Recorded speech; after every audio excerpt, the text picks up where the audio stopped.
झारखंड चुनाव के लिए बीजेपी का घोषणा पत्र जारी हो गया है। आपको बता दें कि केंद्रीय गृह मंत्री अमित शाह ने जारी किया संकल्प पत्र।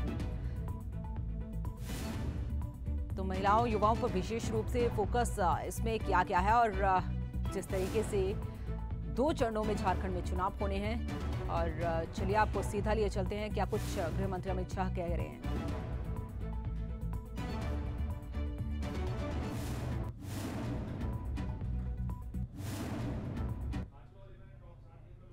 हूं कि हेमंत सोरेन की सरकार के समय में झारखंड का आदिवासी सुरक्षित नहीं रहा है।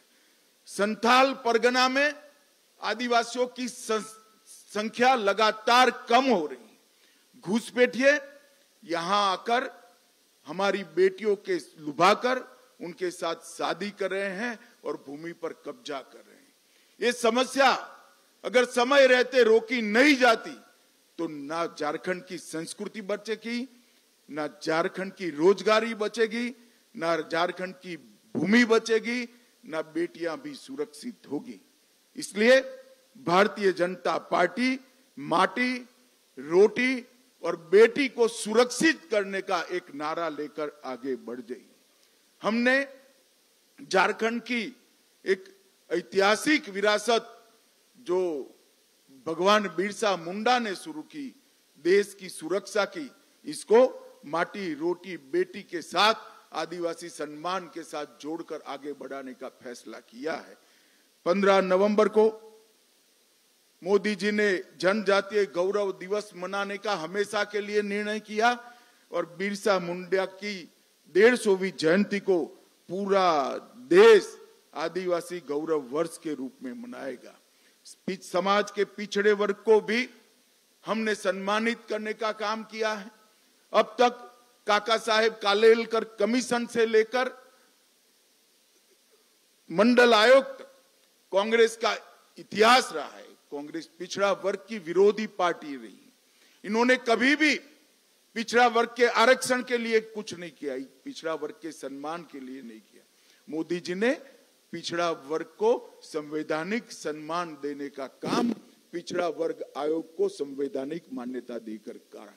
केंद्र सरकार की सभी शिक्षा की प्रणालियों में पिछड़ा वर्ग का 27% आरक्षण सुनिश्चित कर पिछड़ा वर्ग को सम्मान देने का काम किया और पिछड़ा वर्ग कल्याण के लिए अनेक सारी योजनाएं बढ़ाई।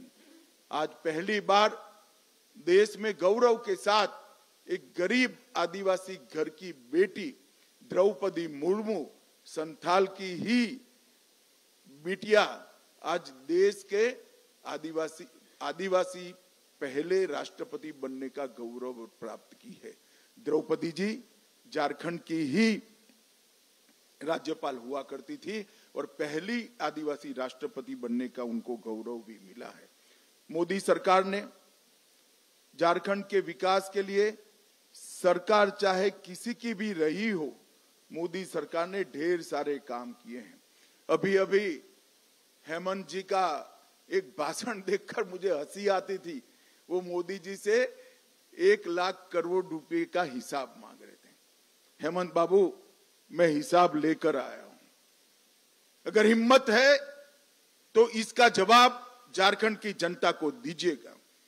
जिस कांग्रेस की गोदी में आप बैठे, जिस लालू प्रसाद की गोदी में आप बैठे, यूपीए की सरकार थी 2004 से 14 तक।